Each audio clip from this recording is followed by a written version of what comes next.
اللہ الرحمن الرحیم۔ ناظرین و سامعین السلام علیکم۔ ایک نئی کہانی کے ساتھ آپ کی خدمت میں حاضر ہوں۔ تھکن سے میرا برا حال تھا۔ پورے 2.5 گھنٹے گروسری سٹور میں گزار کر سامان سے لدے ہوئے تھیلے اٹھا کر جب میں گھر میں داخل ہوا، میرے منہ میں جیسے کڑواہٹ گھل گئی۔ باہر سورج آگ برسا رہا تھا، مگر ٹھنڈے ٹھنڈے لاؤنج میں صوفے پر نیم دراز انکل شہزاد انتہائی آرام اور انہماک سے اخبار کا مطالعہ فرما رہے تھے۔ میری آہٹ محسوس کر کے انہوں نے اخبار کے پیچھے سے اپنا چہرہ نمودار کیا اور بڑی ہی وائٹ اسمائل دی۔ میں نے خود پر کنٹرول کرتے ہوئے ان کو سلام کیا، جس کا جواب دیتے ہی انہوں نے دوبارہ اخبار اپنے خوبرو چہرے کے آگے کر لیا۔ ارے کاشف، آ گئے بیٹا؟ زہرا خالہ کچن سے چائے کا کپ لے کر برآمد ہوئی، جو انہوں نے انکل کے سامنے رکھ دیا۔ ٹھہرو، میں تمہارے لیے چائے لے کر آتی ہوں۔ ارے نہیں نہیں خالہ، میں اس سڑی ہوئی گرمی میں چائے کے نام سے ہی گھبرا گیا۔ میں بس چلتا ہوں، آپ یہ سودا چیک کر لیں۔ میں نے رسید انہیں تھما دی۔ اچھا، زہرا خالہ نے رسید تھام لی۔ میں تو کہہ رہی تھی کہ ایک کپ چائے بھی پی لیتے۔ پھر وہ جیسے چونک کر بولی، ارے کاشف بیٹا، صبح جب تم باہر نکل گئے تو مجھے خیال آیا کہ بجلی کا بل تو کب سے آیا رکھا ہے، اب گھر جاتے ہوئے اسے جمع کروا دو گے؟ وہ مجھے متلجی نظروں سے دیکھ کر بولی، کوئی بات نہیں خالہ، آپ بل لا دیں، میں ابھی جمع کروا دیتا ہوں۔ جب تک خالہ اندر سے بل اور پیسے نکال کر آئیں، میں اخبار کے پیچھے پوشیدہ انکل شہزاد کو دیکھ کر خون کے گھونٹ پیتا رہا۔ اب تمام انجان لوگ تو مجھ کو سخت بد لحاظ اور کام چور سمجھ رہے ہوں گے کہ ایک ذرا سی گروسری لانے پر میں آپے سے باہر ہو جاتا ہوں۔ ایسا نہیں ہے، اصل وجہ کچھ اور ہے اور سال ہا سال سے ہے۔ وہ کہتے ہیں نا، ہوتا ہے میری جان ہوتا ہے۔ تو جناب، یہ گروسری، یہ بل، یہ پولٹری، یہ کوئی آج یا چند مہینوں کی بات نہیں، بلکہ برسوں پرانی کہانی ہے۔ زہرا خالہ میری امی کی کزن ہوتی ہیں۔ ان میں اور میری امی میں بڑی گہری دوستی ہے۔ ان کی اور میری امی کی شادیاں بھی تقریباً آگے پیچھے ہی ہوئی تھیں۔ امی بتاتی ہیں، زہرا خالہ اپنی نوجوانی میں بھی بالکل عام سی خاتون ہوا کرتی تھیں، سانولی سلونی، دبلی پتلی۔ نہ جانے کس طرح ان کا جیک پاٹ نکل آیا۔ اس وقت تو ان کو ایسا ہی لگا ہوگا کہ ان کے لیے انکل شہزاد کا رشتہ آ گیا۔ انکل شہزاد فارسٹ آفیسر تھے اور بلا شک و شبہ بے حد ہینڈسم تھے۔ کسی حسین عورت کی شادی اگر کسی گئے گزرے مرد سے ہو جائے تو اچھی نبھ ہی جاتی ہے، لیکن جو اگر کوئی عام سی عورت کسی خوبصورت مرد کے پلے بن جائے تو بس جی، ساری زندگی خطرے کی گھنٹی عورت کو اپنے کانوں میں گونجتی محسوس ہوتی ہے۔ اور انکل شہزاد تو وجاہت کی سب سے اونچی سیڑھی پر کھڑے تھے، پھر خاندانی اور پڑھے لکھے۔ زہرا خالہ تو ان کی پجارن ہی بن گئیں۔ جانے انکل شہزاد اس شادی پر راضی کیسے ہوئے؟ حالانکہ اس وقت کئی لڑکیاں دل ہی دل میں ان کی طلبگار تھیں، بس ان کے ایک اشارے کی دیر تھی۔ مگر انکل شہزاد کی اماں تو سیدھا ان کا رشتہ زہرا خالہ کے لیے لے گئی تھی۔ میری امی کو تو ساری زندگی شک رہا کہ شہزاد انکل کی اماں جان نے جان بوجھ کر ایک سے بڑھ کر ایک حور شمائل لڑکی کو چھوڑ کر زہرا کا انتخاب اس لیے کیا تھا تاکہ وہ ان کے دل پر راج نہ کر سکیں اور ان کا بیٹا کبھی ان کے ہاتھوں سے نہ نکلے۔ اور تھوڑے سے فرق کے ساتھ بالکل ایسا ہی ہوا۔ کون سے فرق کے ساتھ؟ ٹھہرے، میں آپ کو شروع سے بتاتا ہوں۔ آج سے کوئی 25-26 سال پہلے انکل شہزاد کی شادی زہرا خالہ سے قرار پا گئی۔ جیسا کہ میں نے کہا، یہ ایک خاصی بے جوڑ شادی تھی۔ ٹھیک ٹھاک سانولی، بے حد دبلی پتلی عام سی زہرا خالہ اور بے حد خوب روح سمارٹ انکل شہزاد۔ وہ فارسٹ آفیسر تھے، مگر جب وہ اپنی اوپن جیپ میں جنگلات کے دوروں پر آتے جاتے تو بالکل ہیرو لگا کرتے تھے، وہ بھی ہالی ووڈ کے۔ شہزاد انکل نے اپنی بے جوڑ شادی پر دل میلا نہیں کیا۔ ان کے پاس دل بہلانے کا بہت سامان موجود تھا۔ ان کے کئی افیئرز پورے خاندان کے علم میں تھے۔ وہ زیادہ تر تو گھر سے باہر ہی رہتے تھے۔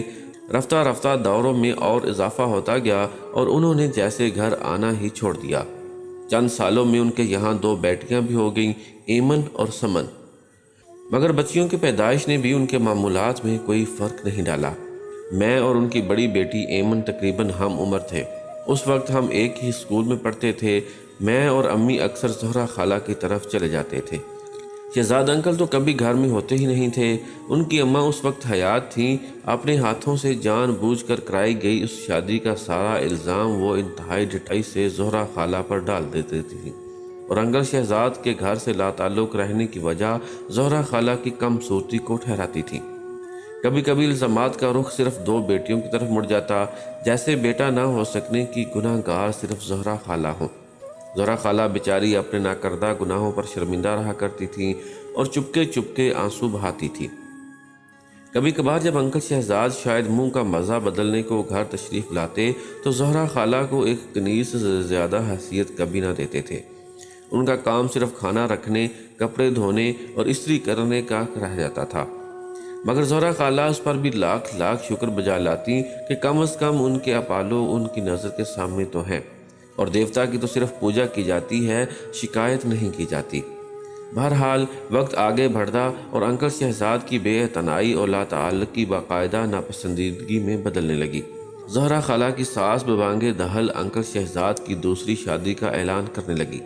ہائے میرا بچہ گھر کی شکل بھول گیا ہے، وہ ہر آنے جانے والے کے سامنے دہراتی، وہ بھی کیا کرے جب ایسی منحوس صورت عورت گھر میں موجود ہو۔ سیاہ رات بن کر چھا گئی ہے میرے چاند جیسے بیٹے کی زندگی پر۔ نہ جانے ساسوں میں یہ کون سی حس پائی جاتی ہے، سارے زمانے سے چھان پھٹک کر جس دلہن کو لے کر آتی ہیں، چند دنوں میں ہی اس میں سارے زمانے کی برائیاں ڈھونڈ لیتی ہیں۔ خیر یہ تو انکل شہزاد کی اماں کے خیالات تھے، نہ جانے کس طرح اپنی بے لگام زبان اور اپنی بہو کے دل کو چھلنی کر دینے کے حساب کتاب انہوں نے خدا کے سامنے چکائے ہوں گے۔ شکر ہے وہ ایک اور بوجھ اپنے ساتھ لے جانے میں کامیاب نہ ہو سکی، یعنی انکل شہزاد کی دوسری شادی کروانے کا بوجھ۔ حالانکہ انہوں نے کم ہاتھ پیر نہیں مارے تھے، مگر انکل شہزاد کے نصیب میں کوئی باضابطہ دوسری شادی لکھی ہی نہیں گئی تھی، لیکن ان کے نصیب میں کچھ عجیب و غریب اتفاقات ضرور درج تھے، بے حد پر اسرار، بہت ہولناک۔ ہوا کچھ یوں کہ کدھر گھر کی شکل ہی نہ دیکھتے تھے اور کہاں وہ ایسے گھر لوٹے کہ پھر گھر سے قدم باہر نکالنا ہی چھوڑ دیا۔ کیسی آوارگی، کیسی تفریح، یہاں تک کہ کیسی نوکری، سب کچھ چھوڑ چھاڑ دیا۔ صرف ہر وقت زہرہ خالہ کو آوازیں لگاتے، بس تم ہر وقت میرے پاس رہا کرو، وہ التجا کرتے۔ زہرہ خالہ کی ساس کے تن بدن میں آگ لگ جاتی۔ کلموہی نے ضرور کوئی جادو ٹونا کروایا ہے، ان کا پکا یقین تھا، مگر معاملہ اتنا سادہ نہیں تھا۔ انکل شہزاد نے در حقیقت نوکری ووکری سب چھوڑ دی، کہیں بھی آنا جانا ترک کر دیا، گھر کے سب سے اندرونی کمرے میں خوف زدہ بیٹھے رہتے، صرف اس وقت تھوڑے مطمئن نظر آتے جب زہرہ خالہ ان کے پاس ہوتی۔ یہ صورتحال پورے خاندان والوں کے لیے تشویش کا باعث بن رہی تھی۔ سب کے بار بار پوچھنے پر انہوں نے ایک واقعہ سنایا۔ پچھلے دنوں جب میرا تبادلہ ایک دور دراز علاقے میں ہوا تھا تو وہاں سے میرے ساتھ بھیانک واقعات کا سلسلہ شروع ہو گیا۔ میں ایک شام کسی سنسان جگہ سے گزر رہا تھا کہ میری جیپ ایک جھٹکے سے رک گئی۔ میں نے اسے سٹارٹ کرنے کی بہت کوشش کی، مگر وہ سٹارٹ ہو کر نہیں دے رہی تھی۔ میں جیپ سے باہر نکلا اور کسی مدد کی تلاش میں پیدل چلنے لگا۔ شام کا اجالا رات کے اندھیرے میں بدل رہا تھا، میں جانے کہاں نکل آیا تھا۔ چلتے چلتے ایک عجیب احساس ہونے لگا، جیسے میں اکیلا نہیں ہوں، کوئی میرے ساتھ چل رہا ہے۔ میں نے غور کیا تو مجھے باقاعدہ کسی کے لباس کی سرسراہٹ محسوس ہونے لگی۔ جب میں رکا تو آواز بھی رک جاتی۔ میں گھبرا کر واپس مڑ گیا، تیز تیز قدم اٹھا کر جیپ کے قریب پہنچ گیا۔ تیز چلنے سے میں ہانپ گیا تھا، مگر میرے ساتھ چلنے والی مخلوق بھی ایسی آوازیں نکال رہی تھی جیسے میرے پیچھے بھاگ کر وہ بھی تھک گئی ہے۔ شکر ہے کہ جیپ فوراً سٹارٹ ہو گئی۔ میں آندھی طوفان کی طرح گاڑی بھگاتا گھر آ گیا۔ مجھے رہنے کے لیے جو گھر دیا گیا تھا وہ بہت ہی پرانا تھا۔ اس میں کمرے تو بے شمار تھے، مگر وہ بہت خستہ حال تھے۔ میرا ملازم وہیں کا رہنے والا تھا، وہ میرے لیے کھانا بنا دیتا تھا اور صفائی وغیرہ کیا کرتا تھا۔ میرے رہنے کے لیے اس نے 2 کمرے صاف کر دیے تھے، باقی گھر کاٹ کباڑ سے بھرا ہوا تھا۔ گھر کے 3 طرف بہت بڑا لان تھا جو بالکل اجاڑ تھا، اس میں صرف بے تحاشا بڑی ہوئی جھاڑیاں لگی ہوئی تھیں۔ کئی درخت بھی لگے ہوئے تھے جن کو دیکھ کر اندازہ ہو سکتا تھا کہ بہت قدیم ہے۔ جب میں سونے لیٹا تو وہ پراسرار واقعہ مجھے یاد آ گیا۔ ویسے تو ڈر اور خوف سے میرا بالکل واسطہ نہیں تھا، مگر ایک عجیب کیفیت مجھے مسلسل محسوس ہو رہی تھی،